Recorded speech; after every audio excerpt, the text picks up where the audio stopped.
जो माँ कामाख्या के आशीर्वाद से शुरू हुई थी। ओजस्विता नारी ऊर्जा सम्मेलन का आज प्रथम दिन है और हम सब सौभाग्यशाली हैं कि आज इस प्रथम दिन के मुख्य सत्र में हमारे बीच हम सब के अपने, हम सब के प्रिय, हम सब के अभिभावक आदरणीय रमेन टेका जी उपस्थित हुए हैं। और संभवतः जहाँ तक मुझे जानकारी है, राज्यपाल की शपथ लेने के बाद महामहिम के रूप में उनका ये पहला प्रवास है असम में, और वो आज पहले प्रवास में ही इस कार्यक्रम में उपस्थित हुए।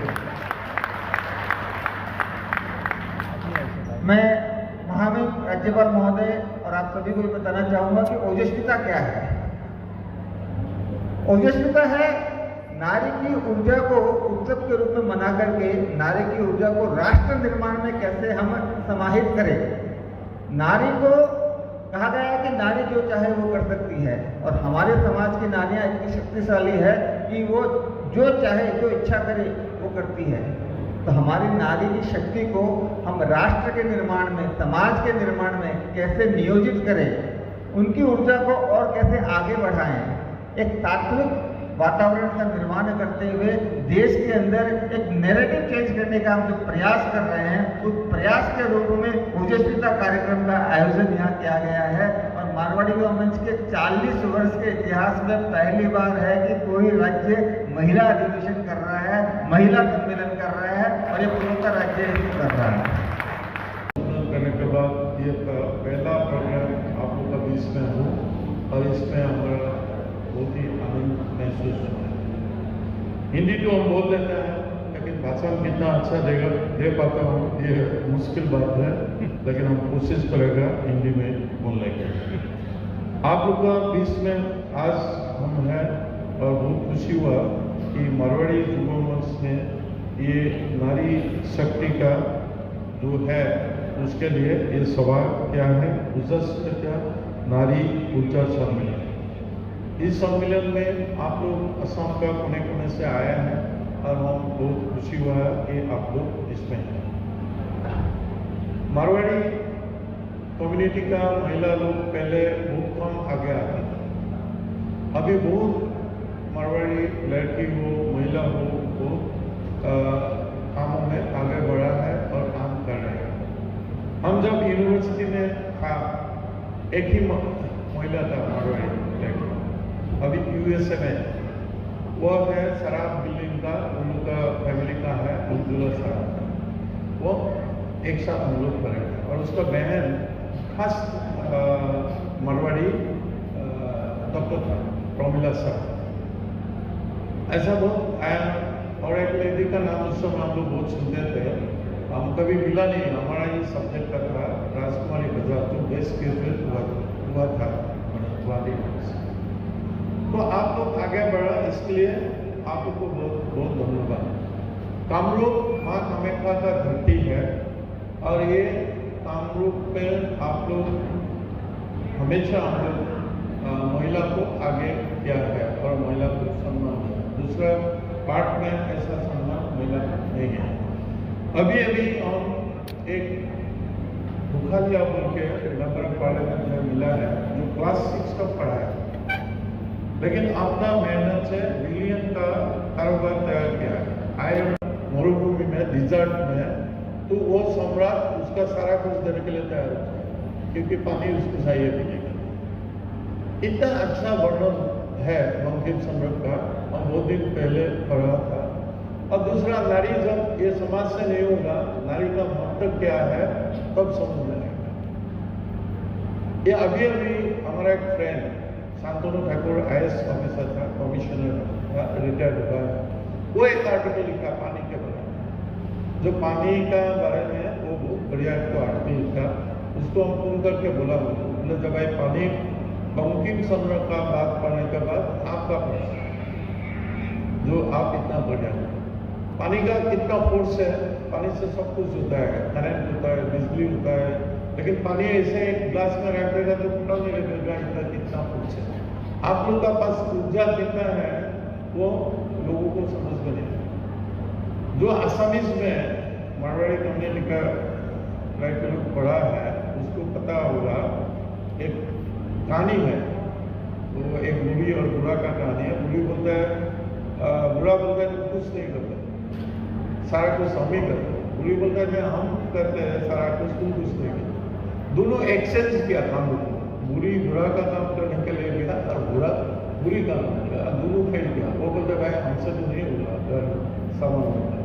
और बुढ़ी बोलता है हमसे तो हल सामान नहीं होगा।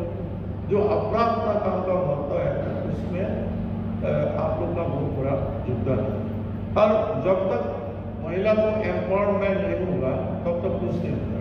हम इकोनॉमिक्स में पढ़ा है, यहाँ तो इकोनॉमिक्स का बहुत लोग होगा, माता जी भी है, चार्टर्ड अकाउंटेंट है, सब लोग है।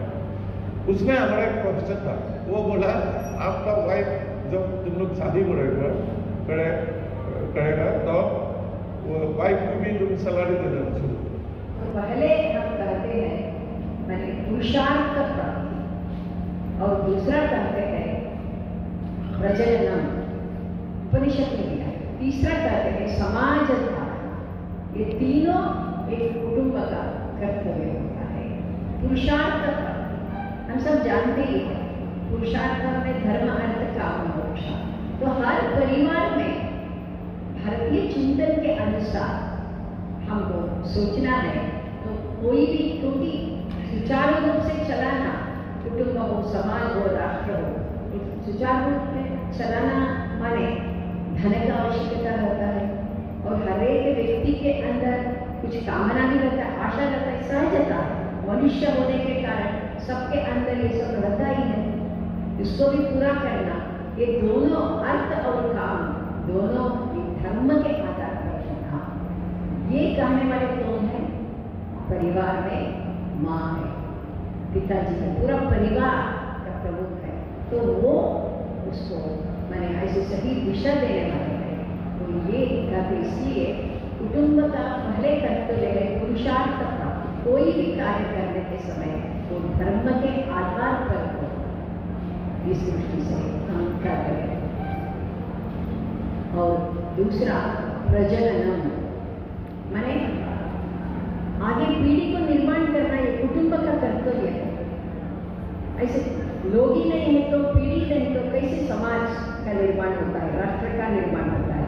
इसलिए आगे पीढ़ी का निर्माण करना, उसको सही दिशा देने का काम कुटुंब का होता है, परिवार का होता है। इसलिए प्रजननम माने संतान का निर्माण करने वाले, इसको जननी, जननी माने निर्माण करने वाले, ऐसा शब्द का संस्कृत में इसका अर्थ भी है। तो ऐसे बच्चे को जन्म देना, तो भारत में ये विशेषता है, हम संकल्पित मातृशक्ति को बहुत महत्व देते हैं। मैंने संतान को जन्म देने के समय में एक संकल्प अपने मन में होना, क्यों मुझे चाहिए संतान, भाग्य क्यों चाहिए। पूर्वोत्तर की पहली दुपट्टा शाखा यहीं पर इसका गठन हुआ।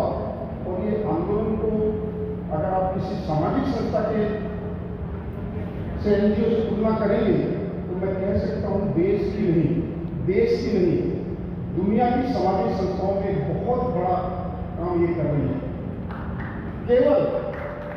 केवल ये कुछ सेवा का काम नहीं करते, ये एक आंदोलन है, ये मूवमेंट। युवा मंच एक राष्ट्र का मूवमेंट है। आप देखेंगे irrespective of caste, creed and religion, आज कोई भी सेवा का काम ऐसा आप नहीं कह सकते जो केवल मारवाड़ी कम्युनिटी के लिए किया गया हो। लोगों ने मेरे को पूछा, जब मैं महाराष्ट्र के अंदर में था, औरंगाबाद के अंदर में, तो दूसरी ध्यान से सुनीला पत्रकारों ने पूछा, आप राष्ट्रीय एकता एवं विकास की बात करते हैं, मंच का लक्ष्य है राष्ट्रीय एकता एवं विकास, और बोला आपने संस्था का नाम मारवाड़ी रखा है। जातीयता के आधार पर संगठन खोलकर, राष्ट्र विकास एवं एकता की बात करते हैं। मैंने कहा इंडियन आर्मी के अंदर में जाट रेजिमेंट है कि नहीं, सिख रेजिमेंट है कि नहीं, गोरखा रेजिमेंट है कि नहीं। अगर ये डिफरेंट रेजिमेंट है कि जो बॉर्डर पर लड़ते हैं तो देश के लिए लड़ते हैं, वैसे ही ये मारवाड़ी का मंच है, अगर कोई काम करता है तो उसका काम पूरे राष्ट्र के लिए है। ये कोई केवल मारवाड़ी समाज के लिए काम नहीं करता। आप इसके जितने भी लिटरेचर, पुस्तक, जितनी भी चीजें उठा के देख लीजिए, आपको ऐसा नहीं लगेगा कि ये केवल कोई मारवाड़ी कम्युनिटी के लिए काम करता है। आप देश के अंदर में कोई किसी भी प्रकार की प्राकृतिक आपदा हो, आज किसी प्रकार का कोई रेल एक्सीडेंट हो, किसी प्रकार का कोई भूकंप और कोई भी घटनाएं घट जाए, हर एक जगह मारवाड़ी मोर्चे के कार्यकर्ता संघ के कार्यकर्ता की तरह वहां मिलते हैं।